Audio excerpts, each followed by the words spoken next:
Hello అందరికీ బోటి curry smell రాకుండా మంచిగా కమ్మగా రుచిగా ఈ విధంగా వండుకొని చూడండి. బోటి కర్రీ అంటే ఇష్టం లేని వాళ్ళు కూడా చాలా ఇష్టంగా తింటారు. ఫస్ట్ వేడి నీళ్ళు పోసుకొని అందులో బోటి పేగుల్ని బొంత పేగుల్ని వేసుకొని ఒకసారి డిప్ చేసేసి ఈ విధంగా పైన ఉన్న బ్లాక్ పార్ట్ అంతా తీసేసుకోవాలి. వీడియోలో చూపించే విధంగా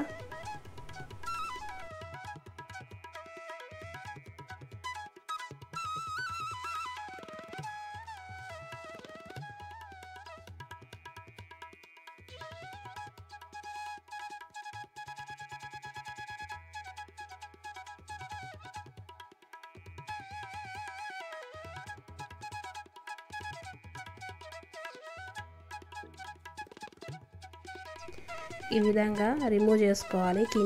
కింద పైన 2 సైడ్స్ రిమూవ్ చేసుకొని ఈ విధంగా చిన్న చిన్న ముక్కలుగా కట్ చేసుకొని ఈ విధంగా మొత్తం పేగులను క్లీన్ చేసుకున్నాక దొడ్డుప్పు వేసుకొని ఒకసారి ఈ విధంగా కలుపుకోవాలి. దొడ్డుప్పుతోటి ఇలా దొడ్డుప్పు వేసుకోవడం వల్ల బ్యాడ్ స్మెల్ రాదు. తర్వాత నీళ్లు పోసుకొని శుభ్రంగా కడుక్కోవాలి 2-3 సార్లు.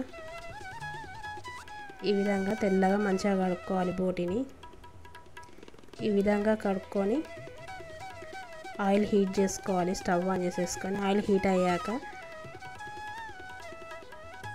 అల్లం వెల్లుల్లి పేస్ట్ వేసుకొని పచ్చివాసన పోయేంత వరకు వేయించుకోవాలి. తర్వాత పసుపు వేసుకోవాలి. ఇందులో కడిగి పెట్టుకున్న బోటి పేగుల్ని వేసుకొని అందులోంచి నీళ్ళు వచ్చేంత వరకు ఉడికించుకోవాలి.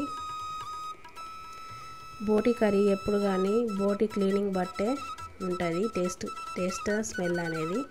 కాబట్టి బోటిని మంచిగా క్లీన్ చేసుకుంటేనే బోటి కర్రీ టేస్ట్ అండ్ స్మెల్ చాలా బాగుంటుంది. ఈ విధంగా నీళ్ళు వచ్చేంత వరకు ఉడికించుకోవాలి బోటిని.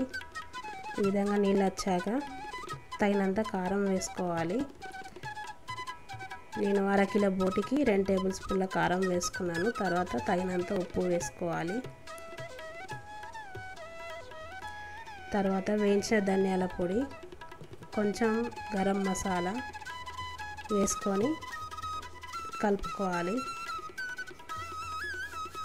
కలుపుకొని బోటి ఉడికేదాకా ఉడికించుకోవాలి. అవసరమైతే కొన్ని వాటర్ కూడా యాడ్ చేసుకోవచ్చు.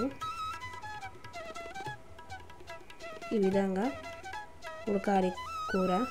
అంతే, స్టవ్ బంద్ చేసుకొని వేడివేడి అన్నంలో తిన్నా అట్టిగా తిన్నా చాలా టేస్టీగా ఉంటుంది.